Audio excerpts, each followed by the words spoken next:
내가 들어가 차지하려 하는 땅은 내가 나온 애굽 땅과 같이 아니하니 거기에는 너희가 파종한 후에 발로 물대기를 채소밭에 댐과 같이 하였거니와.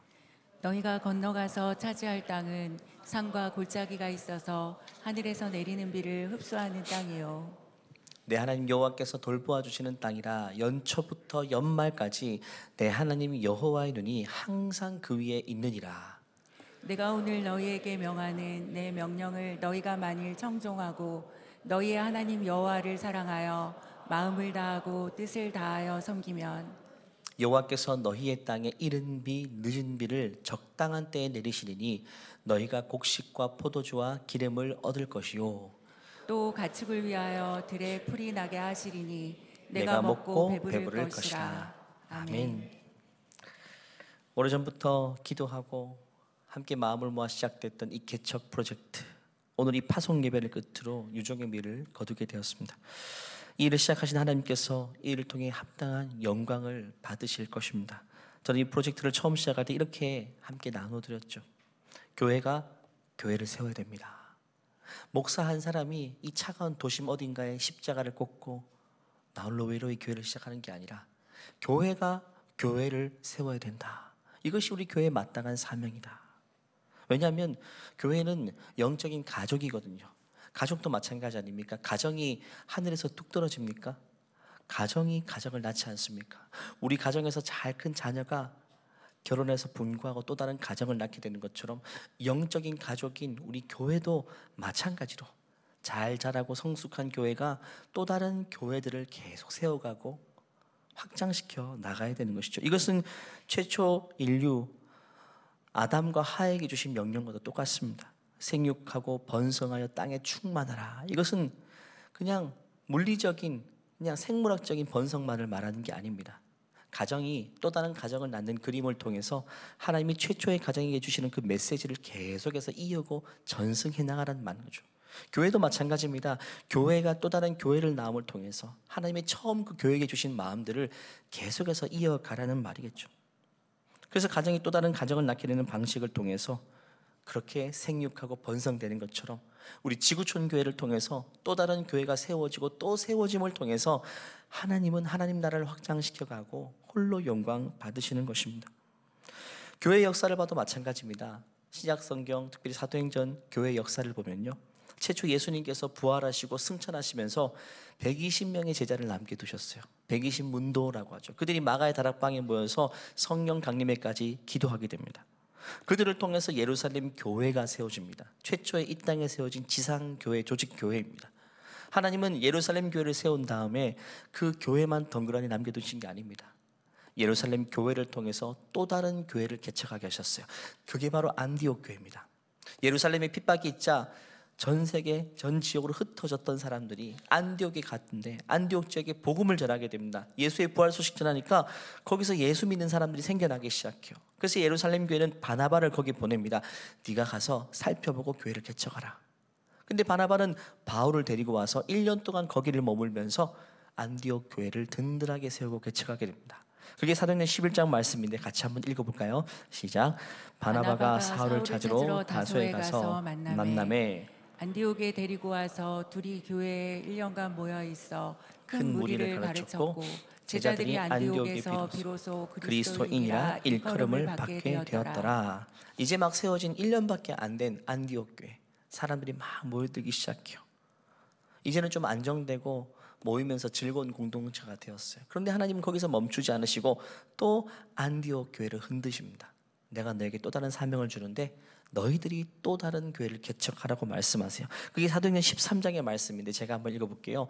안디옥 교회에 선지자들과 교사들이 있으니 곧 바나바와 니게르라 하는 시몬과 구레네 사람 루기오와 분봉한 헤롯의 젖동생 마나인과 및 사울이라. 다양한 계층, 다양한 배경의 사람들이 섞여 있다는 거죠. 2절 보니까 주를 섬겨 금식할 때에 그들이 함께 예배하고 금식할 때 성령께서 말씀하십니다. 어떤 말씀이죠? 내가 불러시키는 일을 위하여, 사명을 위해 바나바와 사울을 따로 세우라. 한마디로 그 무리들 중에 바나와 바울을 따로 불러서 보내라고 하는 겁니다. 교회 개척을 위해 보내라. 그들이 이 말씀이 어떻게 했을까요? 순종합니다. 어려웠지만 순종합니다. 예, 금식하여 기도하고 그 두 사람에게 안수하고 그들을 보냈다라고 이야기합니다. 성령께서는 정든 식구를 기도하고 보내래요. 쉬운 일이 아닙니다. 1년 남짓된 이제 개척교회이고 이제 좀 행복한 공동체를 이루었나 싶었는데 우리의 지도자격 없어서는 안 될 바울과 바나바를 보내래요. 아직 준비가 안 되었어요. 조금만 더 있게 해주세요라고 말하고 싶었지만 그들은 그것이 사는 길이고 그것이 복이 되는 길이고 그것이 하나님이 기뻐하는 길이기에 눈물을 머금고 파송하며 보냈던 것입니다. 결국 이 안디옥 교회는 바울과 바나바에게 필요한 자원들을 손에 쥐어주고 하나님이 너희들을 보낸 곳에 가서 복음을 전하시오 하고 기도로 그들을 파송했습니다. 그 결과 어떻게 됐을까요? 1차 전도여행을 통해서 갈라디아 지역에 복음을 전하고 2차 전도여행은 유럽 땅으로 건너가서 유럽의 빌립보, 데살로니가, 고린도라 등 엄청난 도시에서 교회가 세워지게 됩니다. 교회가 세워져. 결국 예루살렘 교회를 통해 시작된 개척의 스토리는 멈추지 않고 계속해서 이어져서 2000년이라는 세월이 지나고 이 대한민국 땅 우리에게까지 우리가 다니는 이 지구촌 교회까지 개척의 스토리가 이어지고 있는 것입니다. 우리 교회도 마찬가지입니다. 1988년 이 목동 지역의 교회가 개척되었죠. 우리 지구촌 교회가. 지금까지 수많은 국내 지역과 선교지에 많은 교회를 개척했습니다. 그리고 2024년 광명 지역에 영상에서 본 것처럼 빛나는 지구촌 교회를 분립 개척하게 된 것입니다. 그리고 이 스토리가 여기서 끝이 아닙니다. 앞으로도 하나님이 불러서 세우시는 사람, 하나님이 사명을 주시는 그때에 우리가 모두 그 음성을 듣고 또 이 일에 계속해서 동참하게 될 것입니다. 이 교회 개척은요, 최초 창세기 때부터 우리에게 주신 명령이요, 사도행전 교회 시대 때부터 계속해서 이어져 오고 있는 살아있는 영적인 유기체만이 감당할 수 있는 놀라운 사명이고 사역인 것입니다. 물론 오늘날 교회가 다 개척하는 건 아닙니다. 교회마다 가치관이 다르기 때문입니다. 교회에 대한 생각이 다 달라요. 여러분이 생각하는 교회의 그림은 무엇입니까? 어떤 교회가 행복한 교회이고 어떤 교회가 건강한 교회라고 생각하십니까? 다 이견들이 있을 것입니다. 많은 사람들은 큰 교회가 건강한 교회라고 생각하는 사람들이 있어요. 사람들이 많이 모이면 좋은 교회, 이런 생각과 가치관을 가지면 절대로 개척을 못합니다. 개척은요, 내 몸의 일부를 떼서 내보내는 겁니다. 덩치가 큰 걸 좋은 것이라고 생각한다면 절대 떼어서 내보내지는 못하죠. 하지만 많이 모이고 큰 것이 건강한 것이 아니라라는 가치관을 가진 사람, 그러면 그는 내 몸의 일부라도 떼어서 하나님이 보내라고 할 때 보낼 수 있게 되는 거죠. 하나님이 제게 주신 마음이 바로 그렇습니다. 작년에 저희 목회자들과 장로님들께서 함께 같이 공부하고 나눈 책이 있습니다. 담장을 넘는 크리스찬이라는 책입니다. 이 책은 미국 서밋 교회라는 교회를 담당하고 있는 우리 J.D. 그리어라는 목사님의 책입니다. J.D. 그리어는 남침내 교단, 미국에서 제일 단일 교단 중에 세계에서 제일 큰 교단에서 총회장을 했는데 젊은 나이에 했습니다. 미국 전역이 아주 막 들썩였어요. 그런데 이분이 쓴 책뿐만 아니라 이분의 교회, 서밋 교회라는 교회가 보여주는 그림이 모든 미국 교회에 경종을 울렸습니다. 우리 한국 교회도 마찬가지고 미국 교회도요. 사실 어쩔 수 없이 우리가 살고 있는 시대가 이 자본주의 시대 아닙니까? 큰 게 좋고 많은 게 좋다는 인식이 우리 모두에게 있습니다. 그래서 교회까지 그것이 연결되어서 많이 모이면 좋고 건물이 크면 좋고 구름대처럼 많이 모이면 건강한 교회라고 이런 인식을 모두가 가지고 있을 때에 이 J.D. 그리어 목사님은요, 자신의 교회를 쪼개서 보내고 그런데 그 교회가 줄지 않아요. 점점 더 커져고 또 보내고 또 보냈는데도 점점 더 많은 사람들이 모여요. 이 서밋 교회의 그림을 통해서 많은 미국 교회가 깨닫게 돼요. 아, 역시 이 모습이 교회였다. 초대교회의 모습이 이런 교회의 모습이었지. 우리가 이 시대에서, 이 시대 자본주의 시대에 살다 보니까 교회에 대해서도 우리가 잘못된 생각을 가지고 있었구나. 이 책의 내용 중에 이런 내용이 있습니다. 예수님은 이 땅에 오셔서 대형 교회를 세우기보다는 보내는 공동체를 이루셨습니다. 예수님은 자신의 설교에 감동한 수만 명의 교인을 모으시지 않고 복음을 세상 속으로 가져갈 준비가 된 12명의 제자를 키우셨습니다. 여러분 공감하시죠? 예수님의 공생애가 바로 이 모습이었습니다. 많이 모이면 좋은 것이라고 생각됐다면, 예수님마저 그런 생각을 하셨다면 많이 모으셨겠죠. 무리들을 이끌고 다니시고 많이 모으는 데 집중했을 텐데 예수님은 대부분의 에너지를 그 12명에게만 집중하셨어요. 왜? 한 사람 한 사람을 제대로 세우는 게 중요하기 때문에. 많이 모이는 건 예수님의 목표가 아니었어요. 물론 많은 무리가 모이는 것, 그것 자체가 너무 나쁜 일은 아니죠. 많이 모이는 건 너무 좋은 일이죠. 많은 분들이 예배하고 많은 영광 올려드리는 건 너무너무 좋은 일이지만 거기에 머물러 있어서는 안 된다는 것을 말하는 것입니다. 예수님의 공생애를 통해서 그 모습을 많이 보여주는데, 예수님을 따라다녔던 무리들이 있죠. 어딜 가나 예수님은 인산인해를 이루었고 예수님을 따라다니는 무리들이 있었어요. 그때 중요한 것은요, 그때뿐이었어요. 그때뿐이었어요. 생각해 보십시오. 예수님이 십자가상에 돌아가실 때에 예수님의 손에서부터 떡과 물고기를 기적처럼 경험하고 먹었던 5천 명의 무리들은 도대체 어디 갔을까요?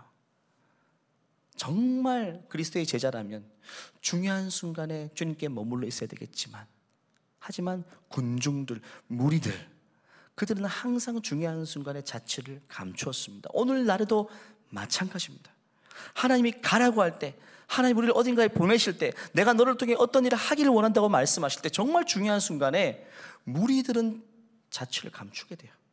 하지만 훈련받은 그리스도의 제자들은요, 그 자리에서 그 말씀에 순종하며 반응하게 된다는 겁니다.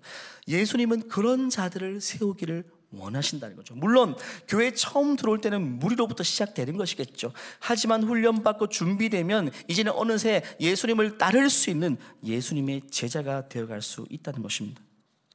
이것이 예수님께서 공생애를 통해서 또 사도행전의 교회 개척 역사를 통해서 우리에게 보여주는 그림입니다. 이 시대 최고의 선교학자 크리스토퍼 라이트는 이렇게 말했습니다. 우리 같이 한번 읽어볼까요? 시작. 예수님은 교회에 사명을 주신 것이 아니라 그분의 사명을 위해 교회를 세우셨다. 그러므로 전도와 복음 전파의 사명을 망각한 교회는 교회가 아니라 불순종하는 사람의 집단일 뿐이다. 정말 경적을 울리는 말씀이죠. 아프게 받아들여야 할 말씀이요. 예수님께서요, 어느 날 교회를 세워놓고 이 교회를 통해 뭘 하지라고 고민하시는 게 아닙니다. 당신의 꿈이 있어요. 그 꿈을 실현하기 위한 목적으로 교회를 세우셨어요. 그런데 그 교회가 주님의 꿈을 실현할 마음이 없어요. 관심이 없어요. 그냥 그대로가 좋사오니라고 해야. 그러면 거기는 사람이 많이 모이는 불순종의 집단일 뿐이다. 더 이상 교회가 아니라 불순종의 덩치 큰 집단일 뿐이다. 사람 몸으로 말하면 비계 덩어리가, 제 몸이 생각나서 떠올라서 움찔했어요. 비계 덩어리가 비둔해진 그런 몸의 상태, 건강하지 못한 몸의 상태와 똑같다는 것입니다. 저는 우리 지구촌교회가 많은 사람들이 모여서 덩치가 커진 불순종의 집단이 아니라 한 분 한 분이 그리스도의 사람으로 세워져 가서 하나님의 말씀을 적극적으로 순종하는 예수님의 제자로서 가기를 간절히 축원합니다. 그 대표적인 인물이 한태성 목사님입니다. 한태성 목사님이 20대 초반에 탈북했죠. 탈북해서 대한민국 땅에 와서 27살 때 우리 지구촌교회 전도사로 왔습니다. 신학교 입학하고. 그러면 13년 동안 훈련받고 이제 한국 나이로 40살이 되어서 광명제게 개척을 하게 된 겁니다. 처음부터 이렇게 훌륭한 사람이 아니었어요. 제가 13년 전에 처음 지구촌교회 올 때 그 모습 아직까지 생각이 나요. 눈에 살기가 등등했습니다. 왜냐하면 탈북하고 험한 인생을 살았기 때문에 그냥 도끼가 있었어요. 저기 아마 대기실에 있겠지만 제 말을 듣겠지만 사실이었어요. 저뿐만 아니라 다른 목사님들도 좀 무서운데 이런 생각이 들었어요. 그리고 한편으로는 신학교 가고 목회자가 되었는데 뭘 하겠나 싶기도 했어요.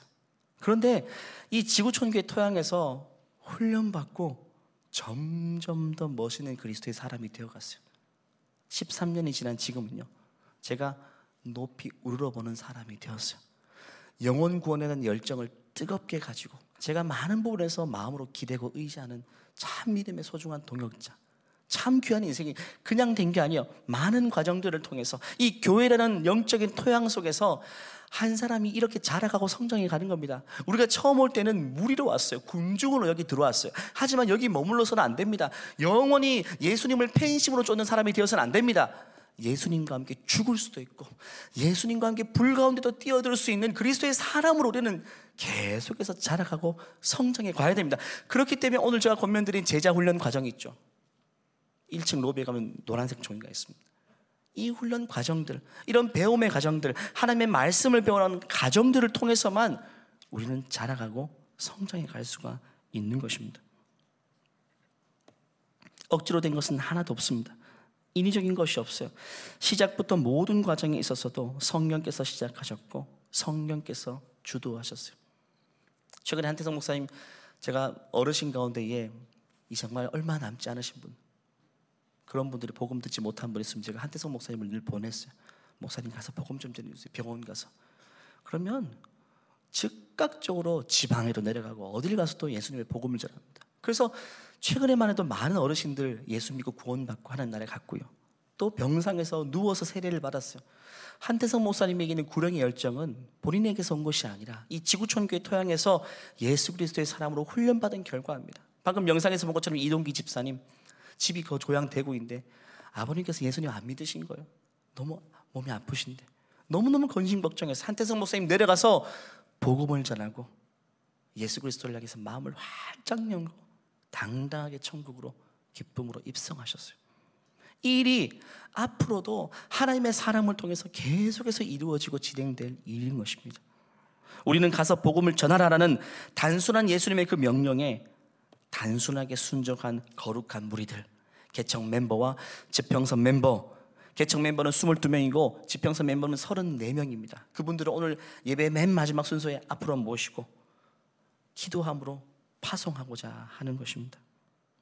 하나님께서 안디옥에게 주신 명령을 다시 보면요, 사도행전 13장 2, 3절 보면 하나님이 정든 그 둘을 떠나보내라고 할 때에 어려웠지만 3절 말씀처럼 금식했다, 기도했다. 그리고 두 사람에게 안수하며 보냈다. 바로 그 자리가 오늘 이 자리가 되는 것입니다. 쉬운 일이 아닙니다. 생명을 나누는 공동체, 영적으로 한 가족입니다. 개척 멤버, 지평선 멤버 한 분 한 분이 너무너무 귀한 분들이고 교회 구석구석에서 곳곳에서 기둥처럼 역할을 하던 분들입니다. 그분들을 떼어보내는 것은 마음이 너무 아픈 일이에요. 교회로서도 큰 진짜 타격이 있는 겁니다. 그럼에도 불구하고 왜 우리가 보내야 됩니까?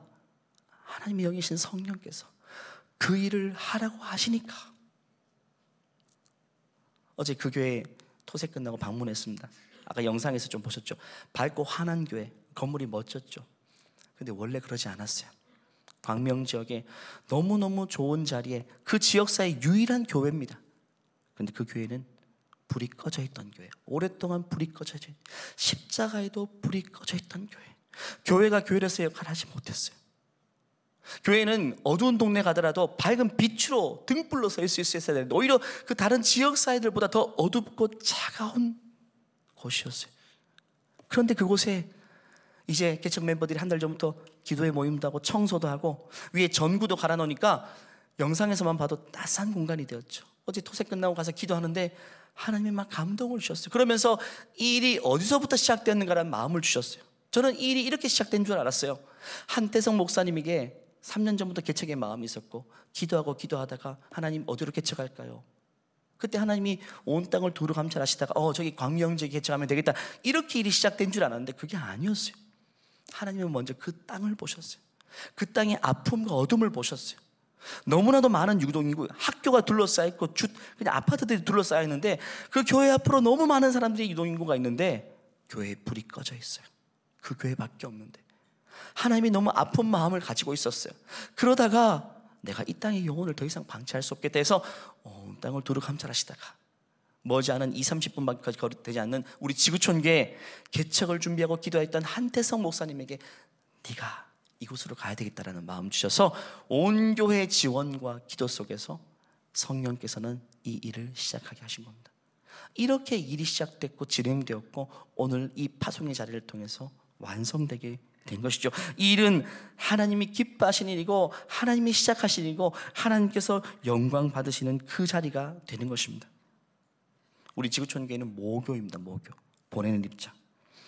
이 모교가 건강하게 성장했으니까 이제는 또 하나의 교회를 파송하는 것이 너무 자연스럽겠죠. 그래서 저는 교회 개척을 이렇게 많이 비유하고 싶어요. 딸이 너무 잘 컸어요. 딸이 잘 커서 이제 시집을 보내는 겁니다. 그 마음이 어떻습니까?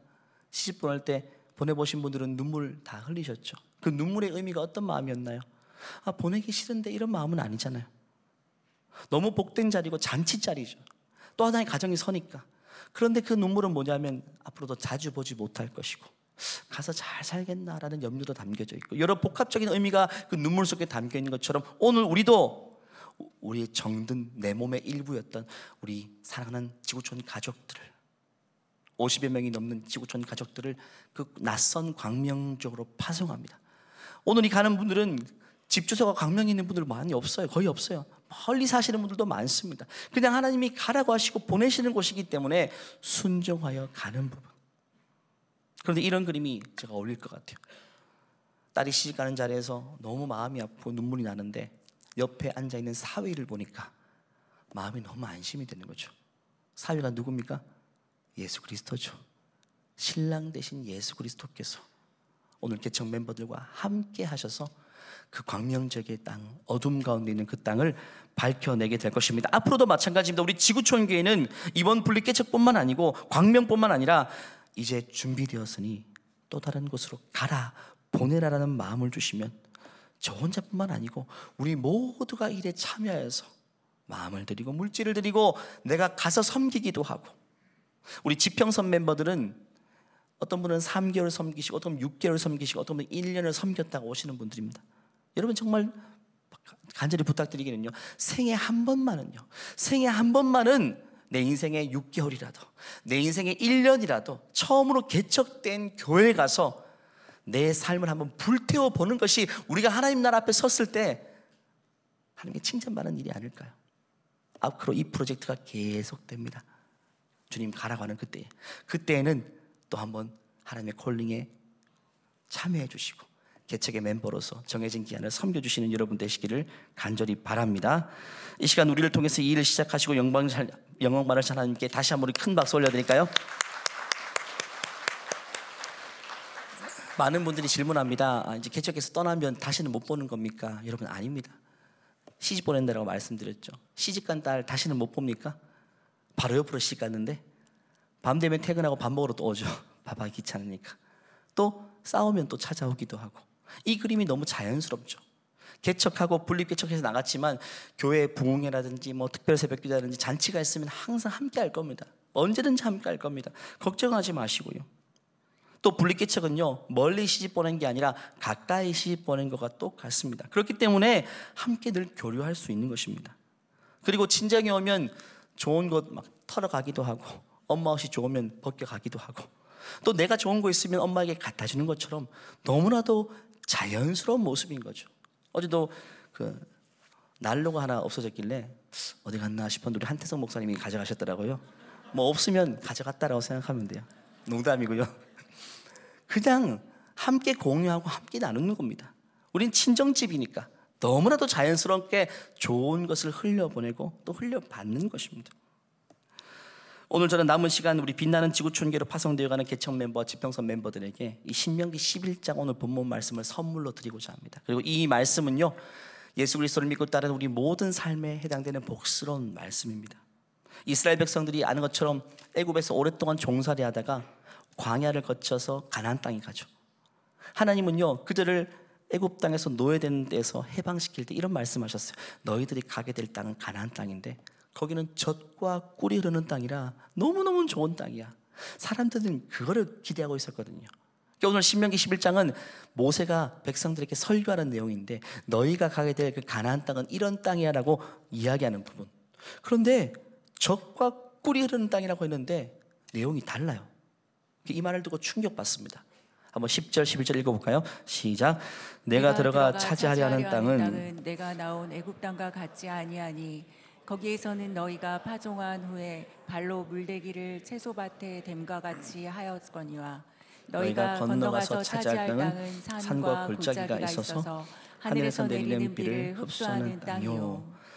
사람들은 처음에는 이 말을 듣고 귀를 의심했을 겁니다. 젖과 꿀이 흐르는 땅이라고 했을 때 이런 그림을 그렸겠죠. 애굽 땅에는요, 나일강이 흐르잖아요. 가장 중심에 나일강이, 거대한 강, 마르지 않는 나일강이 관통하고 있어요. 그 그림을 상상했던 거죠. 아, 젖과 꿀이 흐르는 땅 가나안 땅은 이 나일강보다 엄청난 큰 강이 흐르겠구나. 우리가 고대 시대 때는요, 농경 사회이기 때문에 강만 흐르면 문제가 없어요. 물이 제일 중요하니까.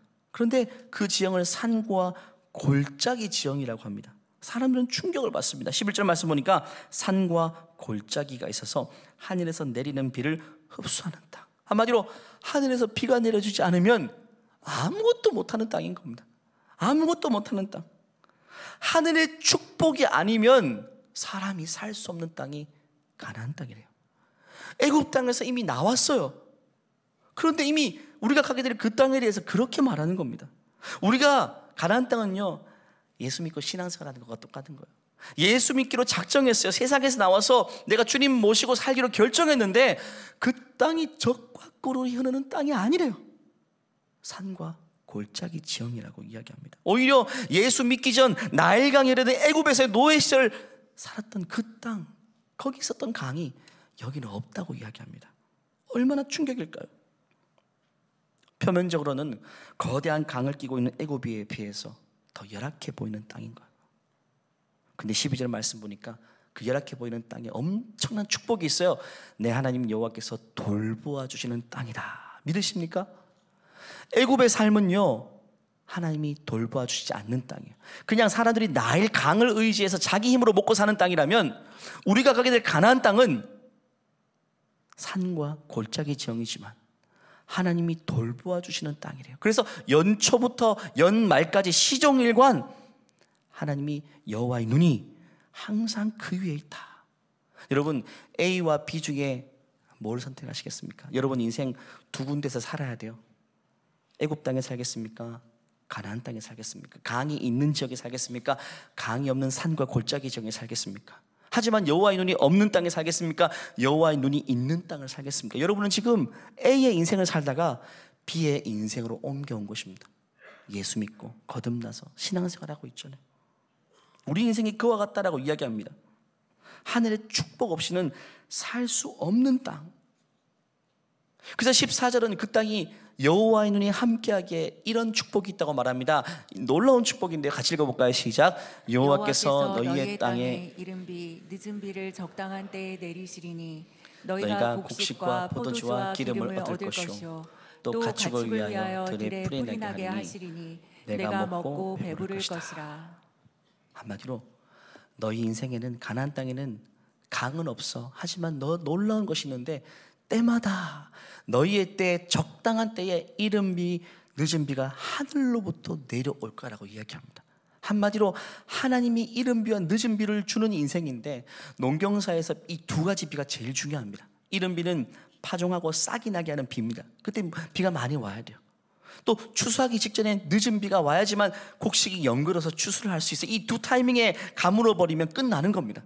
그런데 이 적당한 시기에 적당한 양의 비를 하늘로부터 하나님께서 주시겠다라고 말씀하세요. 이것이 바로 예수 믿고 사는 우리 신자의 인생인 것입니다. 예수님을 따르기로 결정한 구원받은 신자의 삶은 내 힘과 내 능력으로 눈에 보이는 강을 의지해서 사는 인생이 아니라 눈에 보이지 않지만 하늘로부터 하나님께서 내려주실 줄을 믿는 그 믿음으로 사는 땅이라고 이야기하고 있습니다. 그렇기 때문에 예수 믿었지만 교회 나오지만 믿음이 없다는 것은요, 아무것도 아니란 겁니다. 믿음 없이 사는 인생은요, 믿음 없이 예수 믿는 인생은 정말 산과 골짜기인데 비가 오지 않는 산과 골짜기입니다. 정말 척박하게 살 수밖에 없는 것입니다.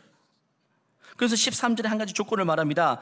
내 인생에 이른 비와 늦은 비를 하나님이 주실 텐데 그 조건이 있어. 내가 오늘 너에게 명하는 내 명령을 너희가 만일 청종하고 너희 하나님 여호와를 사랑하여 마음을 다하고 뜻을 다하여 섬기면, 한마디로 여호와를 믿고 경외하고 그 말씀에 순종하면 하나님이 늦은 비와 이른 비를 주시겠다. 그냥 주시는 게 아니에요.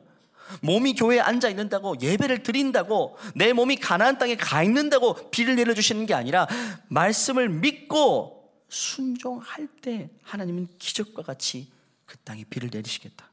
결국 이와 같아요. 예수 믿는 자도요, 상반된 반응을 보이죠. 예수 믿고 진짜 말씀에 순종하는 사람은요, 이런 고백을 합니다. 예수 믿고 신앙생활하는 것이 정말 세상에서 제일 행복했다. 이거보다 더 큰 복은 없다. 그래서 살아생전에 자녀에게 그 삶을 물려줍니다. 그 삶을 물려주고 죽을 때 유언할 때도 내가 다른 건 모르겠지만, 다른 건 남기지 않지만 너희들이 나처럼 예수 믿고 신앙생활했으면 좋겠다. 하지만 예수님 믿기는 믿지만 순종하지 않는 그냥 예배드리는 인생은요, 반대의 고백을 할 겁니다. 예수 믿고 신앙생활하는데 별로 없더라. 별 볼 일 없더라. 오히려 믿지 않는 사람들보다 더 손해보고 더 불편하고 더 번거롭고 그렇더라. 그런 분들은, 그렇게 고백하는 분들은 자녀들에게 신앙을 물려주지 않습니다. 죽을 때 유언할 때도 영적인 유언이 아니라 물질적인 유언만, 한마디로 나일강의 강줄기를 물려주는 겁니다. 나일강의 강줄기. 여러분, 나일강의 강줄기를 자녀에게 물려줬을 때 그게 진짜 복이 될까요? 아닙니다. 제가 최근에 장례 가면서 마음이 많이, 최근에 우리 교회 장례 가서는요 너무 마음이 푸근했어요. 최근에 100세, 93세 어르신들 장례를 많이 치렀는데 가정이 참 복스럽더라고요. 근데 제 지인의 장례를 갔는데 마음이 너무 아팠어요. 너무너무 아픈 거예요. 왜냐하면 분위기가 심상치 않아요. 형제들끼리 심상치 않습니다. 알고 보니까 하소연하는데 부모님이 유산을 많이 남긴 것도 아니에요. 그 적은 유산을 가지고도 신경전을 하고 줄다기를 하고, 당장 그 자리에서 뭐가 어떤 말이 나오냐면 이 조문객이 두고 간 이 돈을 어떻게 나눌까? 어떻게 나눌까? 그걸로 막 보이지 않는 신경전을 하고 결국에는 그 장례 끝나고 나서 법정 싸움까지 가서 형과 보지 않는 사이까지. 결국 자녀에게 하늘의 이른 비와 늦은 비를 유산을 남겨주는 게 아니라 나일강의 강줄기를 대가지고 자녀에게 무산을 눌러주니까, 여러분 그 강줄기를 공평하게 나눌 수 있습니까? 아무리 공평하게 나눠도 세상 물질은요 받는 사람은 불공평하게 느껴져요. 강줄기를 어떻게 나눠요? 그러니까 그 유산은 결국에는 뭐가 됩니까? 하나님께서 바로 왕이 모세를 출애굽 내버려주지 않으니까 그 강을 어떻게 만들었죠? 피가 되게 만들었잖아요. 강이 메뚜기 떼가 되게 만들었어요. 지난주 새벽 예배 때 김성찬 전사님 우리 이청을 섬기고 있는데 그 설교 중에 이런 문구가 있어서 제가 바로 받아 적었어요. 세상은 자신에게 주어진 나일강을 의지하여 살지만 그 나일강은 하나님의 손가락 하나로 개구리 떼가 되기도 했고 피가 되기도 했어요. 생명의 젖줄기가 피가 돼버리니까 먹으면 죽는 게 되는 거예요. 그게 한순간에 강이 강으로 남아있지 않더라는 겁니다. 세상이 나일강이 뭡니까? 결국 강줄기가 돈줄기 아닙니까? 세상에 돈줄기 다 의지하며 눈에 보이는 돈줄기 의지해서 돈줄기를 물려주고 돈줄기를 나누고 돈줄기를 의지해 살죠. 근데 그게 한순간에 하나님의 손에는 피가 될 수 있다라고 이야기합니다. 돈 때문에 피 본 사람들이 얼마나 많습니까? 돈 때문에 소중한 가정을 잃어버리고 관계가 다 깨져버리고 돈을 쫓아갔더니 건강을 잃어버리고. 왜? 돈이 생명의 젖줄기가 아니라 피가 되었기 때문에. 세상이요 눈에 보이는 나일강이 있는 인생 좋아 보이죠? 한순간에 피가 될 수 있어요. 우리가 의지할 게 뭡니까? 우리는 골짜기 지형 살지만 하늘에서 하나님께로만 내려오는 이른 비와 늦은 비의 축복을 구해야 됩니다. 그게 너무너무 중요하고, 우리가 자녀에게 물려줘야 될 유산도 이른 비와 늦은 비의 유산을 물려줘야 돼요. 여호와 하나님의 말씀을 순종하며 살아갈 때에 하나님이 적당한 시기에 진짜 좋은 것을 내려주시는 그 삶을, 내 삶을 통해서 자녀에게 보여주고 그 영적인 유산을 물려줄 때에 자녀의 인생도 마르지 않는 샘물과 같은 인생을 살게 되는 것입니다. 말씀을 마무리하겠습니다. 애굽 사람들은요 늘 눈앞에 이게 나일강이 흘렀잖아요. 그들의 일과는 뭐냐면 아침에 일어나서 나일강에 물을 떠오는 겁니다. 돈 있는 사람은 물을 대는 거죠. 길을 내서. 나머지 사람들은 노동을 통해서 물을 떠옵니다. 한마디로 내가 노력한 결과물을 얻는 인생입니다. 하지만 가나안 땅에 간 사람들은 다르죠. 산과 골짜기, 물을 떠올 데가 없어요. 그런데 하늘에서 비가 내리기 시작합니다. 물이 필요할 때. 비가 내리기 시작하면 그 빗물이 어디로 옵니까? 산과 골짜기 지형의 특징은요 그것 자체가 자연수로가 됩니다.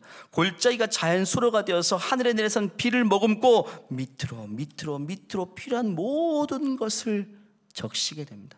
이것이 바로 가나안 땅에 살았던 이스라엘 백성들의 삶이고 우리 예수 믿는 사람이 이 땅에서 경험하며 누리게 될 진짜 복된 인생, 성경에서 말하는 마르지 않는 시냇가 그리고 물된 동산 같은 인생인 것입니다. 우리 이번에 개척 멤버로, 지평선 멤버로 하나님의 말씀에 순종하여 나아가는 그 발걸음 위에 그 척박한 땅이 옥토가 되는 이른 비와 늦은 비를 주시는 은혜가 있기를 간절히 축원합니다.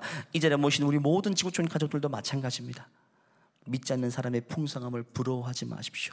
그들이 끼고 살고 있는 나일강을 부러워하지 마시고 이미 내게 있는 것, 하나님이 이른 비와 늦은 비를 주시겠다고 약속하신 그 약속의 말씀 붙잡고 순종하며 살아갈 수 있는 우리 모두가 되기를 간절히 축원합니다. 한번 기도할까요?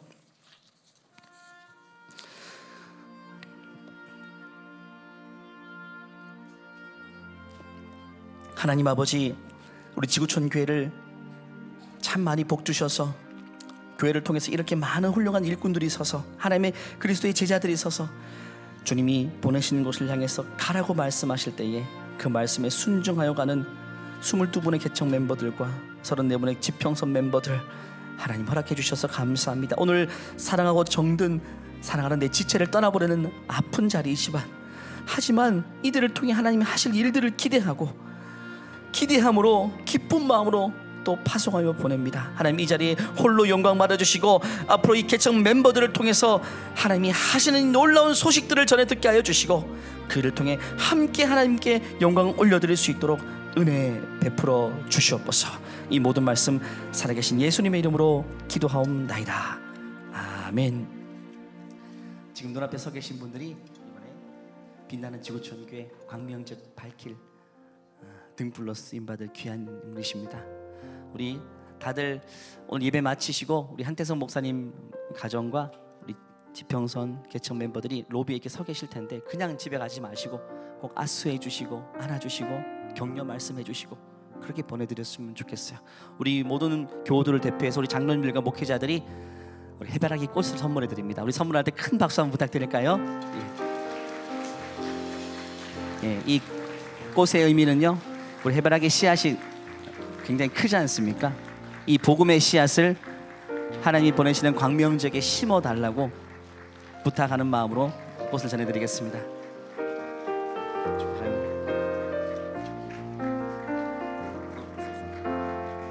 우리 한태성 목사님 말씀 한번 들어볼까요?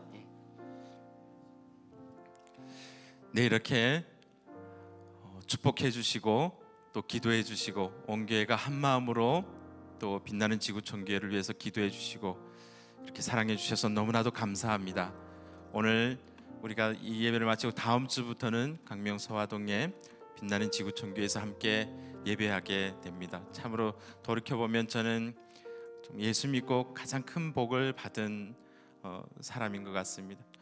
사랑하는 또 지구촌 교회를 만난 것이 저에게는 가장 큰 축복이고 또 성교 목사님과 또 우리 담임 목사님, 우리 당의 모든 장로님들과 우리 교회 모든 성도님들이 정말 이루 다 표현할 수 없는 그 사랑 속에 지난 13년간의 사역을 마치고 이제 빛나는 지구촌 교회, 그 이름처럼 오직 예수님만을 빛내고 드러내는 그 지구촌 교회로 우리 많은 성도님들과 함께 갑니다. 지구촌 교회라는 또 친정이 있어서 또 든든하게 갑니다. 담임 목사님께서 아까 난방기 한 대를 얘기하셨는데 사실은 제가 2대를 가져갔습니다. 그래서 앞으로도 뭐가 없어졌다 생각하시면 강명에 가 있다 그렇게 생각하시면 될 것 같습니다. 아무튼 모든 분들이 베풀어 주신 그 사랑을 잊지 않고 제가 받은 그 사랑을, 우리 모두가 받은 그 사랑을 강명 땅에 예수 믿지 않는 사람들에게, 많은 사람들을 옳은 길로 돌이키는 일에 사용하도록 그렇게 하겠습니다.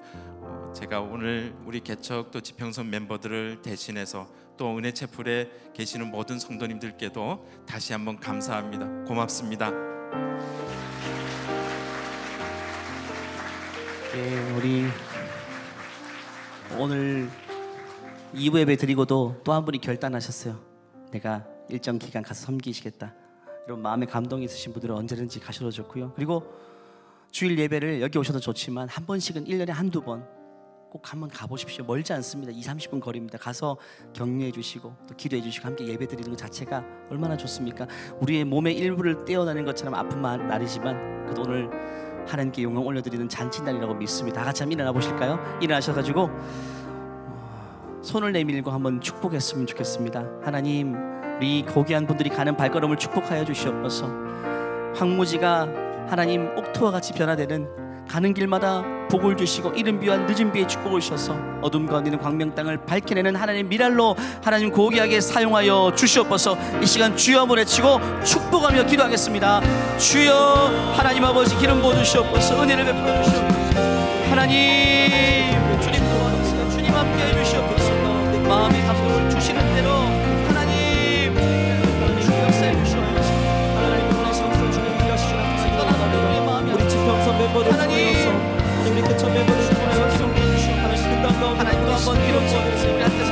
마음 전파하고 하나님 지금 인생을 주시옵소서. 하나님의 마음을 잡아주시고 특별히 하나님의 사랑으로 하나님 지나갈 수 있는 또 다른 위기에서 강수원을 잡아주시고 그곳에서 하나님의 복음의 역사와 하나님의 일하심이 나타나게 하여 주시고 하나님 날마다 부흥하며 날마다 성장하며 주님의 은혜 열매를 맺어가는 우리 나는 지금 주님께서 은혜 위에 은혜를 더하여 주시옵소서. 하나님 내 몸의 일부를 떼어내서 어렵고 낯선 땅에 심습니다. 하늘의 미랄들이 되어서 그 땅에 생명이 새롭게 태어나게 되는 놀라운 역사가 나타나게 하여 주시옵소서. 빛나는 지구촌교회 일을 시작하시고 일을 완성하실 주님을 찬양합니다. 한태성 목사님 가정, 한태성 목사님 특별히 입술에 권세를 주셨어. 하나님 권세 있는 말씀을 그 지역사회에 선포할 수 있도록 부족함이 없게 인도하여 주시고 개척 멤버, 집회생 멤버 모두가 한 마음 시글간 끝까지 같은 마음 품어서 하나님 아버지 같은 곳을 바라볼 수 있도록 하나님께서 성령께서 하나님을 힘써시키는 은혜를 허락하여 주시옵소서. 함께 하실 주님을 찬양하며 거룩하신 예수님의 이름으로 기도하옵나이다. 아멘. 이 시간 하나님께 영광의 박수 올려드립니다. 우리 지구촌 교회를 통해서 더 아름다운 교회가 세워지게 하시니 감사합니다. 이 일을 통해서 하나님 홀로 영광 받아 주시옵소서. 이 시간 마지막 찬양하고 마칠 텐데요, 앞부분을 우리 개척 멤버들이 부르시고 후렴 부분부터 우리 함께 건강한 교회를 꿈꾸면서 이 찬양했으면 좋겠습니다. 우리에게 소원이 하나 있네. 주님 다시 오실 그날까지 우리 가슴에 새긴 주의 십자가 사랑 나의 교회를 사랑해 주의 교회를 향한 우리 마음 희생과 포기와 가난과 고난 하며 죽음조차 우리 막을 수 없네. 우리 교회는 이 땅에 다시 아름다운 교회를 꿈꾸며 찬양합니다. 교회 되게 예배 되게 우릴 사용하소서. 진정한 부흥의 날 오늘 임하도록 우릴 사용하소서. 성령 안에 예배하리라. 성령 안에 예배하리라. 자유의 마음으로 사랑으로 사역하리라. 교회는 생명이니 우리 주님 앞에 두 손을 높이 들고 믿음으로 선포합시다. 교회는 교회에게 예배되게 우릴 사용하소서. 진정한 부흥의 날 오늘 임하도록 우릴 사용하소서. 우리를 사용하여 주옵소서. 우릴 사용하소서. 우릴 사용하소서. 이 위대한 일에 우리를 사용해 주시는 하나님께 모든 영광의 박수 올려드립니다. 하나님 빛나는 지구촌 교회를 통해 하나님 홀로 영광받아 주시옵소서. 주님 찬양합니다. 이제는 우리 주 예수 그리스도의 은혜와 하나님의 무한하신 사랑과 우리 안에 내주하시는 성령의 역사가 이제는 하나님이 부르신 그곳을 향해서 결단하며 나가는 우리 지평선 멤버, 개척 멤버, 우리 하태성 목사님 가정 위에 같은 마음으로 내 몸의 일부를 떼어내는 아픔이 있지만 소명에게 이르기에 감사함으로, 기쁨으로, 기도함으로 보내는 우리 모든 지구촌 가족 위에 이제로부터 영원토록 함께 하시기를 간절히 축원하옵나이다. 아멘.